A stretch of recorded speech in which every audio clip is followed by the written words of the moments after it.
yan is Lancelot and yung Roger as well as si Jason Shin.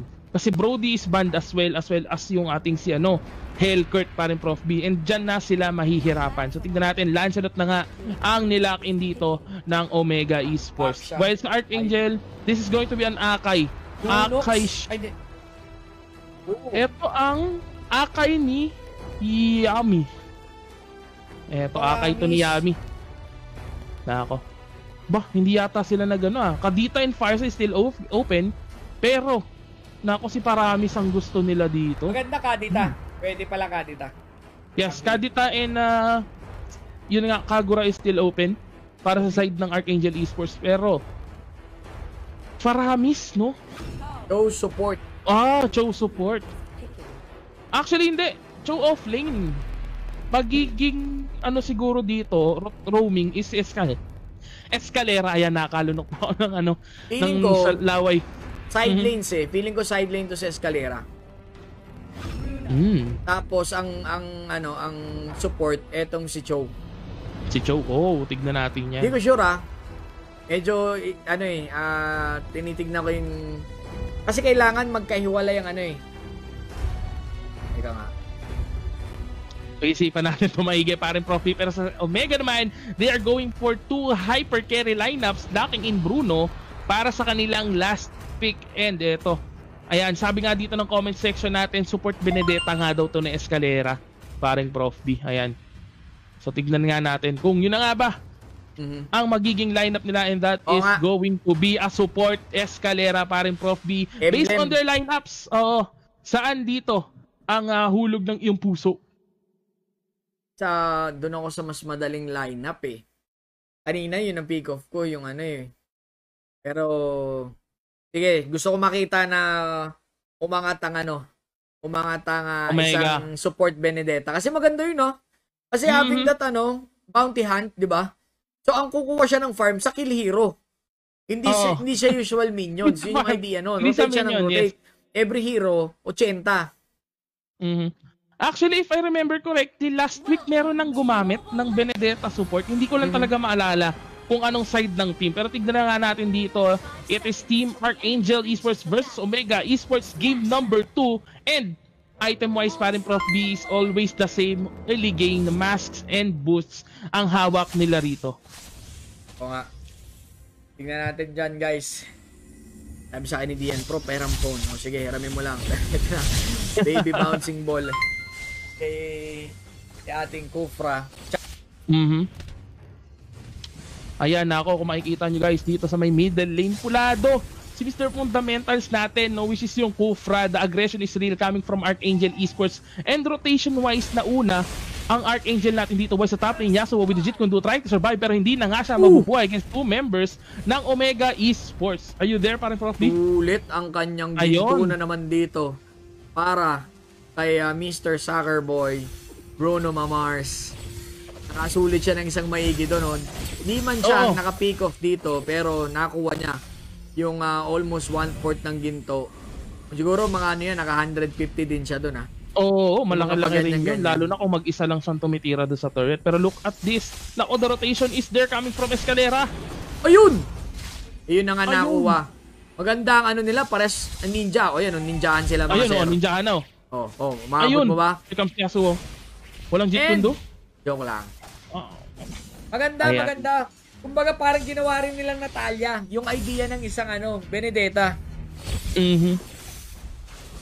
Yung roaming harass na assassin, ganun yung ginawa nila, paring Prof B. While here in the bottom lane naman, si Yuzong, malakas yung pakaramdam nito I think naramdaman niya, napapunta na sa kanya yung drop yan, panang Omega Esports, ito natatalon yung Kufra. Ayun na nga, speaking of jump, another jump, nagkatalo ng tatlong miyembro, dinaganan nila at hindi nakahinga etong si Fall. Yuzong ang dragon na pitpit, mga sir. Habang magkakaroon ata ulit ng rotation on to the top na Epid si Natalia dito sa 3 members. Rotation at most likely, hindi ka na makakadepensa ng isang maigi dyan. Nakikiramdam dito si Yami. 4 na miyembro? Naku po, hindi ata magandang decision do kay Courtesy. Is it buying some time? Pero ang layo ng kanyang mga team members. I think that's a sacrificial jump.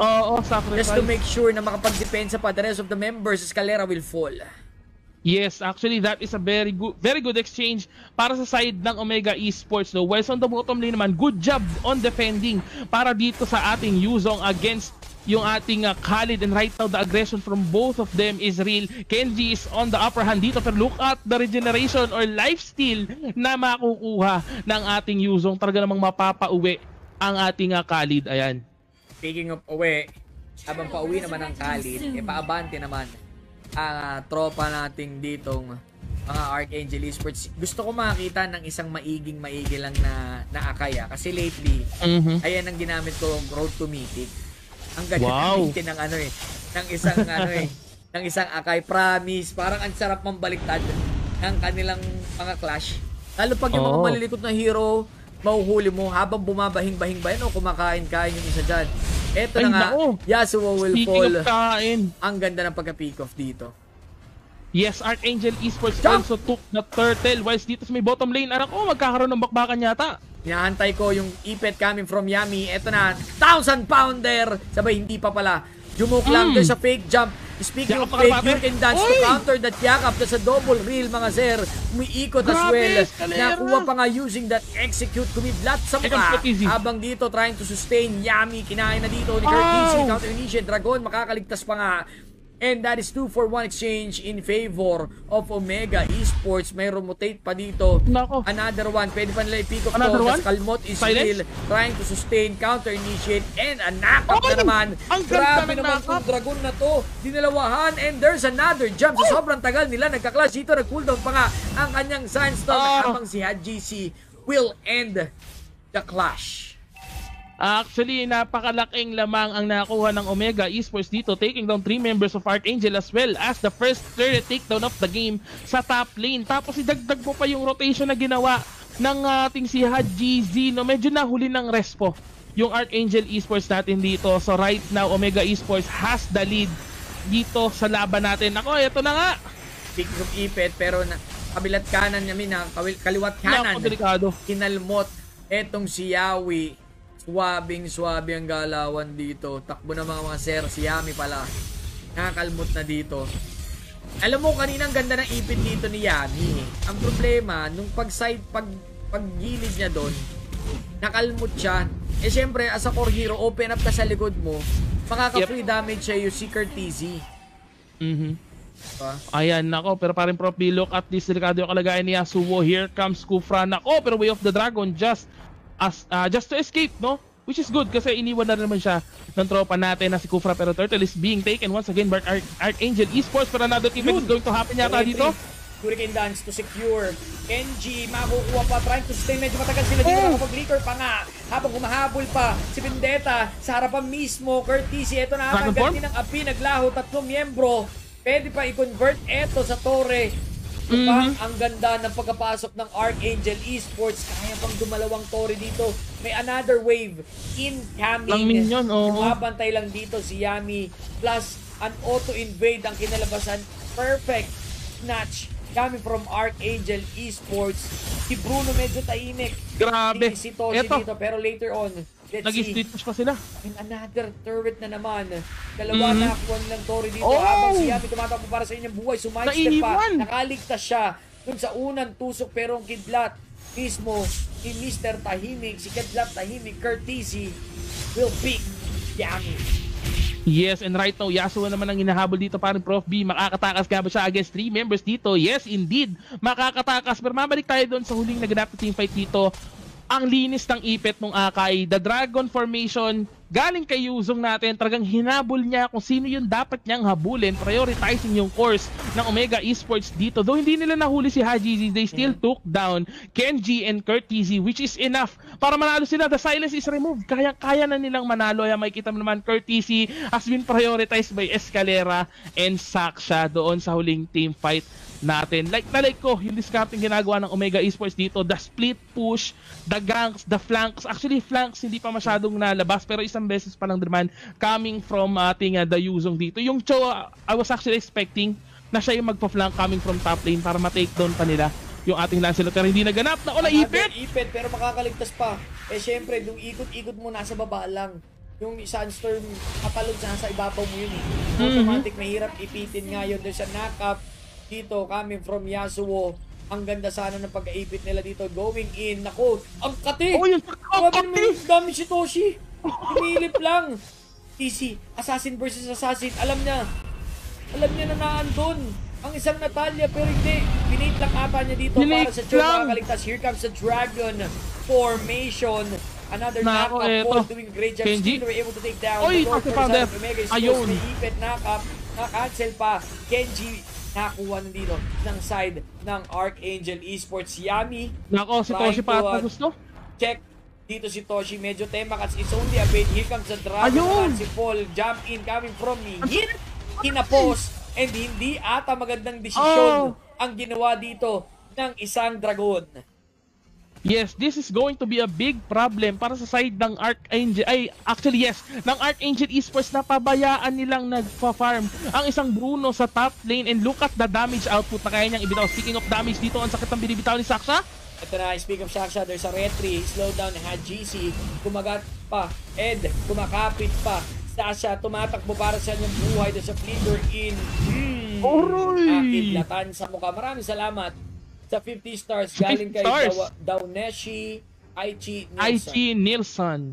Ayan, maraming salamat guys. I think gusto ko makita yung item ng ating Bruno para sa side ng Omega Esports, having already Berserker's Fury, Endless Battle, as well as yung Windtalker natin.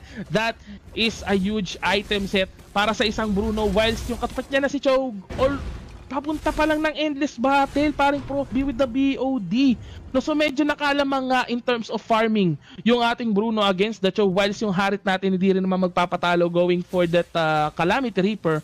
No, already almost having Feather of Heaven, whilst yung ating Lancelot dito going for the Endless Battle with that Blade of Heptasy. Ang ganda. Still a good trade-off dito sa jump coming from Yami.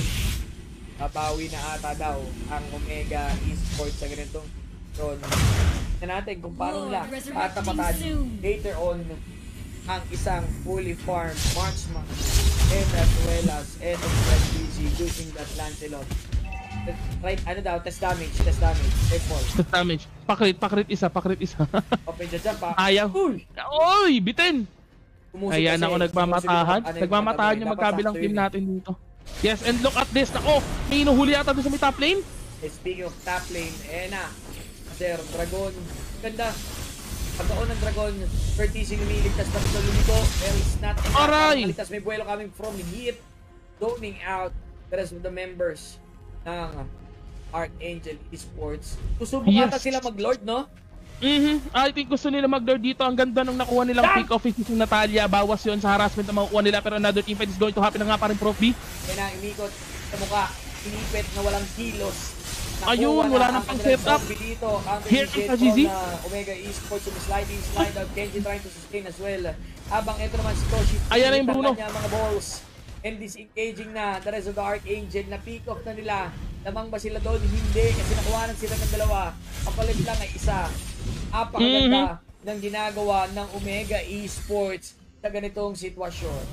What a very good counter-initiate coming from Hajizi and Toshi. No, and mali lang Archangel doon, they prioritize hit, which is yung kupra natin, while si Toshi, yung free hit doon sa may likuran, and si Hajizi, talaga namang nag-assassinate lang sa bandang gilid, and they did not think about the consequences nung napakayang ilabas, no, nung ating Lancelot this time round with 3-1-5 score. Malaki na rin ang nafa-farm niyan, and maganda na yung item.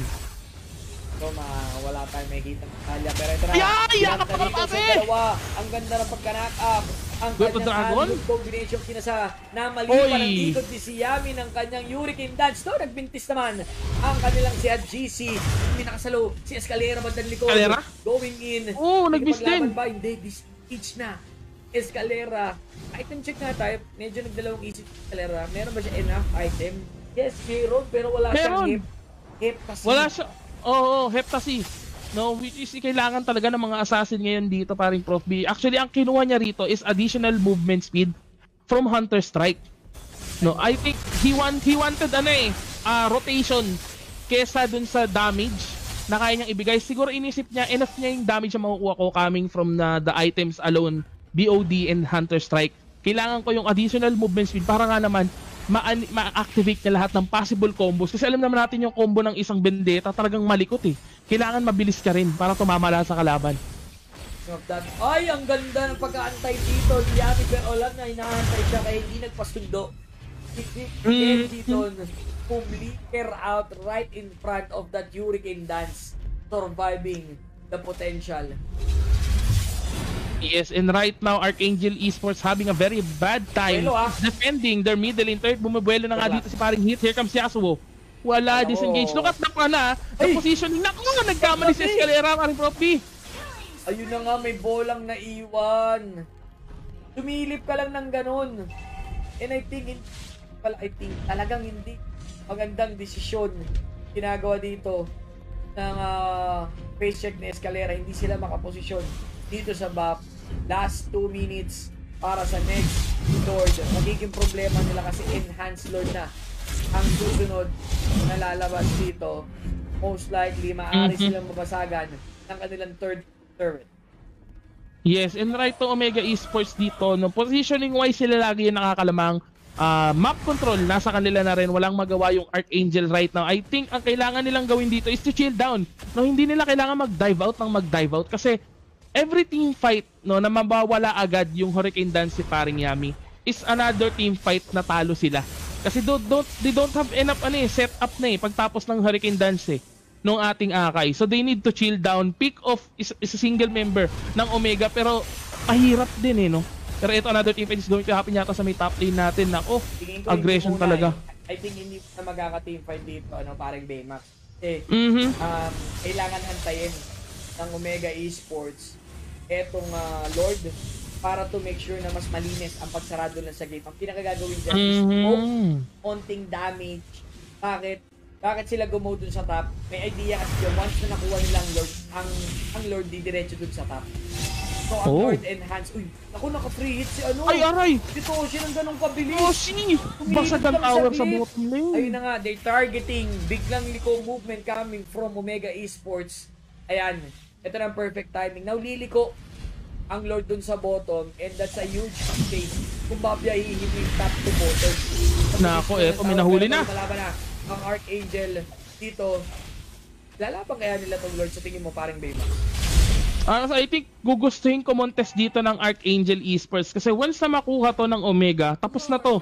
Automatic. Kasi, ano pa lang team fights alone na nakaka-free hit si Toshi, hirap na sila. What more, may masama pang Lord. Another one na kailangan nilang i-prioritize during team fight.